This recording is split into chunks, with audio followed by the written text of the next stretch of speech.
on voit des personnes arriver qui se garent sur notre parking et qui demandent où se trouvent les bonnes fontaines. Parce qu'ils ont appris par des plans, par des livrets, qu'il y avait des bonnes fontaines guérisseuses. Donc on leur indique le chemin, elles sont à 5 minutes, c'est très facile. En plus c'est un joli chemin, très agréable au milieu des bois, qui est un petit peu difficile parce qu'il faut à l'aller il descend tout le temps, mais après au retour il faut remonter. Donc il y a des personnes âgées pour lesquelles c'est pas toujours facile. Et puis il y a aussi d'autres personnes qui viennent très régulièrement, qui connaissent les bonnes fontaines depuis toujours, depuis leur enfance. Leurs parents venaient aux bonnes fontaines, leurs grands-parents venaient aux bonnes fontaines. C'est une sorte de tradition familiale qui se transmet de génération en génération et qui se perpétue.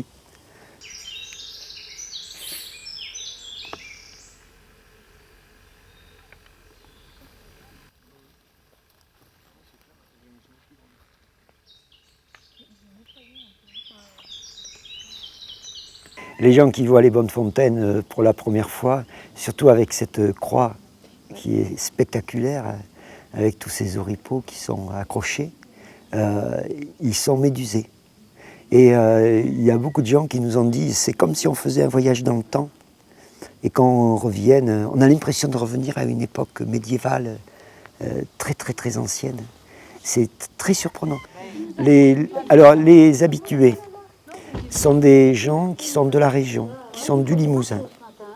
Et eux, ils connaissent parfaitement. Eh bien, moi je sais que les bonnes fontaines sont, autant jadis, très réputées, parce que les enfants, comment dirais-je, les animaux, quand ils n'allaient pas, nous venions ici, paraît-il, pour faire des dévotions, et ça réussissait très très bien. C'est pour cette raison que nous venons de chercher de l'eau exprès, parce qu'elles sont appropriées à toutes les maladies que nous pouvons peut-être avoir ou ne pas avoir. Alors on se frictionne et ça ne peut pas faire mal, remarquez. On va bien faire des cures. On a aussi un monsieur qui a une soixantaine d'années, je pense, qui vient tous les mercredis, et qui va chercher de l'eau avec une petite bonbonne. On voit passer des gens avec des sacs en plastique, on ne voit pas ce qu'il y a dedans, mais il y a des bouteilles. Ils vont se remplir des bouteilles et ils se ramènent chez eux. On en fait boire à ceux. Moi j'ai des petits-enfants, je les ai amenés en cure. Ils ont des problèmes d'allergie, alors je vais essayer de leur en faire passer, de l'eczéma, de leur en passer. Mais ils se demandent ce que c'est. Hein. Ils y croient peut-être pas trop, je sais pas, oui, les enfants, ils sont jeunes.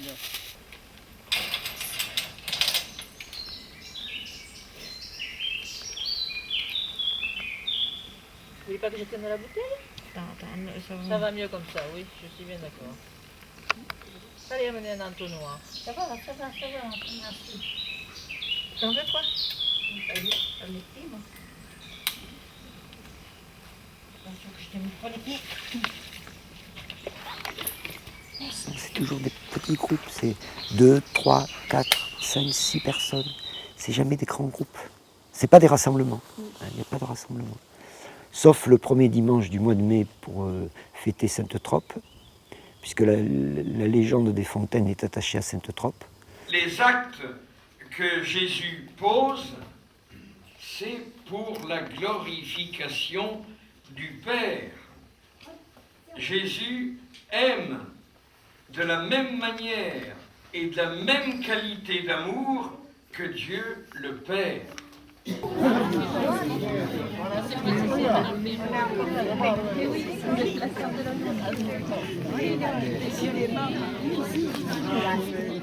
Et j'ai appris depuis qu'il y avait tout un circuit de bonnes fontaines dans le Limousin, qui sont connues, mais toujours très peu aménagées et qui restent comme ça un petit peu secrètes, un petit peu cachées. Il n'y a rien de spectaculaire autour de ça.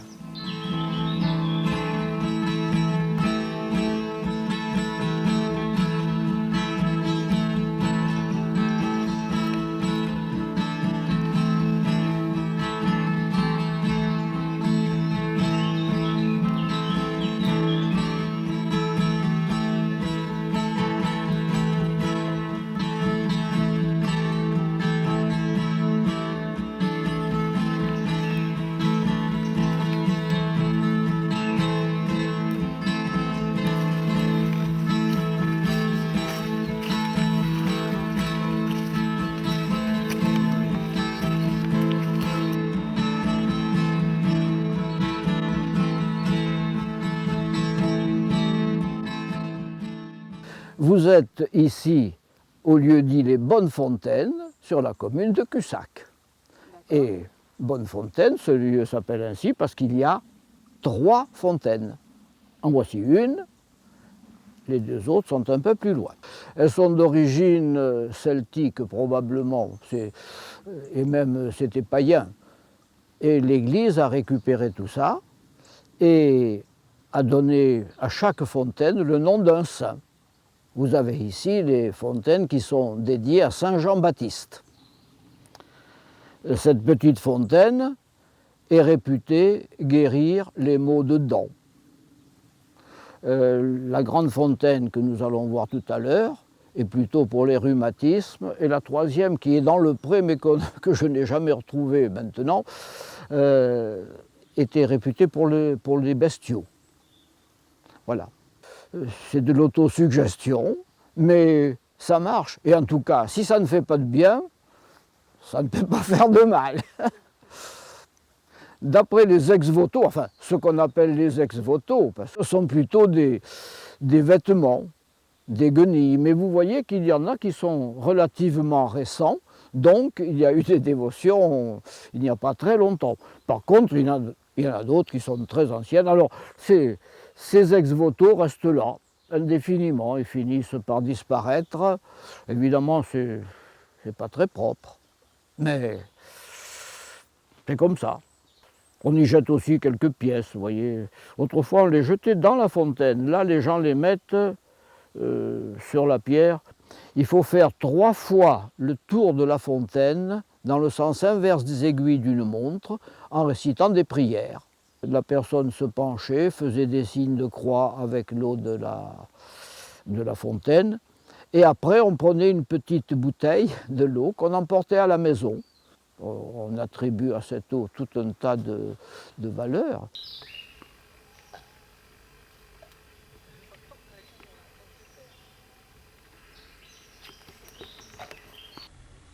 C'est plutôt intime, c'est plutôt, je pense, ces bonnes fontaines guérisseuses, ça concerne plutôt des personnes qui sont confrontées à la souffrance, qui souffrent physiquement et qui n'ont pas trouvé dans la médecine des remèdes qui calment leur douleur, et donc qui cherchent de ce côté-là.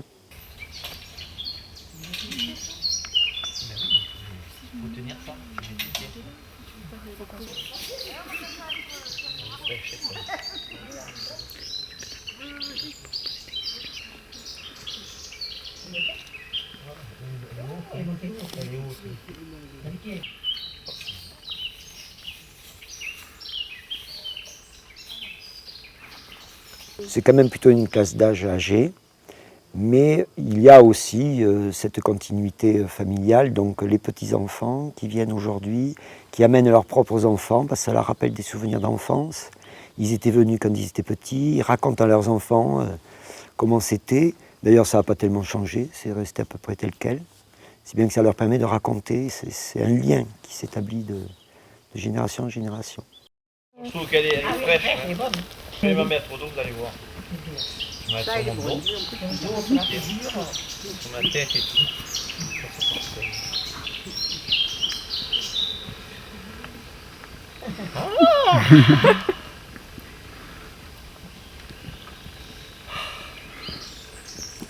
C'est pour les douleurs. En bas là-bas, c'est tout à fait en bas, c'est pour les dents. Il y a longtemps qu'on y venait, oui. Parce que j'étais de là, depuis la Lignac. Nous, on vient de Massoula, à côté de la Lignac, on est à 1 kilomètre de Saint-Nicolas, donc il y a un moment qu'on y vient. Oh, il y a un moment. Là, puis l'écart. Parce que nous, on est ici depuis 1974. Quand On vient le jour de fête, bon, parce que c'est le jour de fête, mais on tente de pouvoir se faire du bien. quand on n'est pas bien, ben, on peut très bien venir en dehors du jour de fête. On prenait le train pour la gare de Bussière. À la gare de Bussière, bon, on venait ici, depuis la gare, vous voyez, pour venir là. Ça fait un bout de chemin. Oui, oui, mais tout à pied. Hein. Et puis là, de là-bas, on venait là à la messe. Et puis on allait manger à la Ferrière. On revenait prendre notre thème à la gare de Bussière, à pied. On arrivait à la gare de la Phare, on revenait à pied. Alors ça, oh, vous croyez qu'on se rappelle à ce moment-là Oh oui, oh ben ça, moi j'ai des souvenirs. Il y a ces bonnes fontaines Saint-Jean-Baptiste à Cussac, mais vous avez des tas de bonnes fontaines un peu partout en Limousin.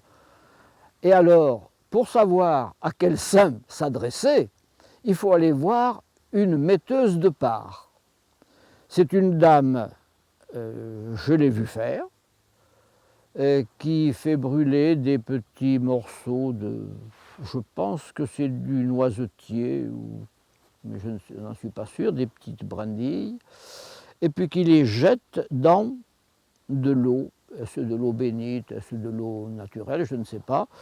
Et évidemment, je n'ai pas entendu elle marmonner quelque chose, les noms des saints. Et puis elle disait, ah, il faudra aller à Saint-Victurnien, par exemple, il y a une fontaine, ou bien à Rochechouart. Enfin, les personnes que j'avais amenées là-bas, tout à fait incidemment, qui m'avaient demandé justement, est-ce que tu connais quelqu'un qui pourrait nous indiquer? Bon, je les avais amenés, c'est comme ça que j'ai vu. Je pense que ça doit être efficace parce que les personnes vivent toujours. Bon, parce que non seulement elle mettait de part, mais elle guérissait beaucoup de choses. À moi en particulier, elle m'avait fait passer un zona que j'avais au genou. Et à une de mes filles, qui avait un zona dans le dos, même chose. Elle était charmante, cette vieille dame, elle tout souriante, et puis toujours gratuitement. Ça se passe d'une personne à une autre. Hein. Elle, on avait dû le lui transmettre.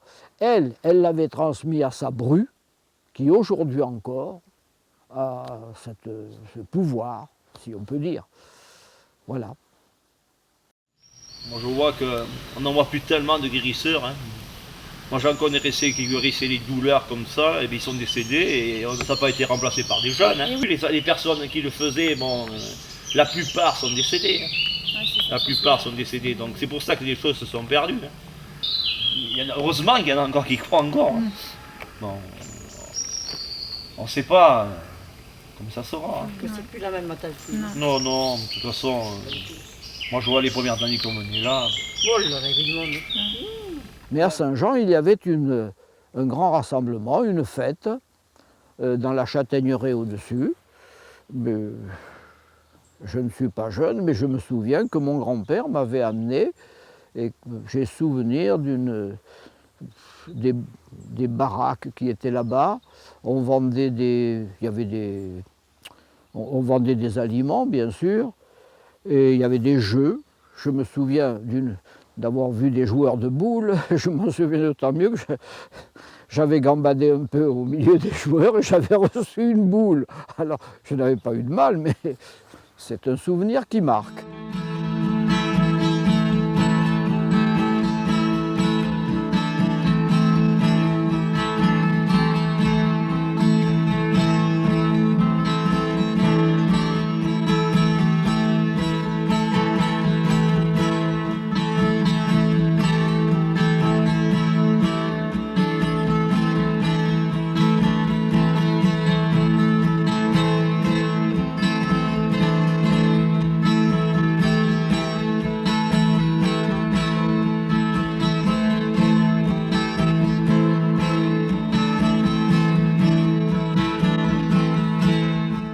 Il y a un vieux monsieur qui a 90 ou 15 ans, je crois, qui vient tous les ans. Et ce monsieur, c'est une histoire assez extraordinaire. Il est né dans les années 1900 et il est né prématuré, donc très petit. Et ses parents n'avaient pas beaucoup d'espoir sur sa survie possible. Ils ont été voir une personne de la campagne qui leur a dit il faut l'amener aux Bonnefontaines. Et il a vécu, puisqu'aujourd'hui il a, je vous dis, environ 95 ans. Mais il vient tous les ans, il ne rate pas une année. Et quand il arrive ici, il est très fatigué de faire le chemin, alors il s'assoit sur une chaise, il reprend son souffle, sa famille l'accompagne, et puis ils vont aux Bonnefontaines, il reprend son souffle, il remonte ici, il se repose, il y a plusieurs étapes. Une légende qui dit qu'un jour le propriétaire des Bonnefontaines, qui était libre penseur, ne souhaitaient pas que ces métayers viennent aux bonnes fontaines. D'abord, ça leur faisait perdre du temps, et puis c'était ridicule, ces croyances, ces superstitions. Il avait fait boucher les fontaines. Et quelque temps après, il a eu une crise terrible de rhumatisme. Et les gens lui disaient, ben oui, mais si on faisait une dévotion. Bon, alors il avait dit, ben rouvrez les fontaines. Et puis il paraît que ça l'avait soulagé. Moi je sais que dans le temps, moi j'avais eu mal au dos et tout ça, et bien j'en avais pris et j'avais plus mal. Et là j'ai mal. Alors, pendant quelques temps, il y a 2 ou 3 années que je n'étais pas venu, et c'était revenu. Ça peut être aux jambes, on a mal aux jambes, tout, bon, on a mis à la douleur. Ça y fait pas, chacun... si le gars vient aux fontaines, il va aux fontaines. Si le gars vient d'aller voir le docteur, il va voir le docteur. Chacun a ses opinions. Hein. Les animaux, ils se soignent bien dans la nature, ils se soignent bien tout ça. Bon, il y en a qui, bon, les domestiques et tout ça, bon, on a nous pour les soigner. Mais les sauvages, la nature se débrouille comme elle peut. Hein. Ils se soignent comme ils peuvent.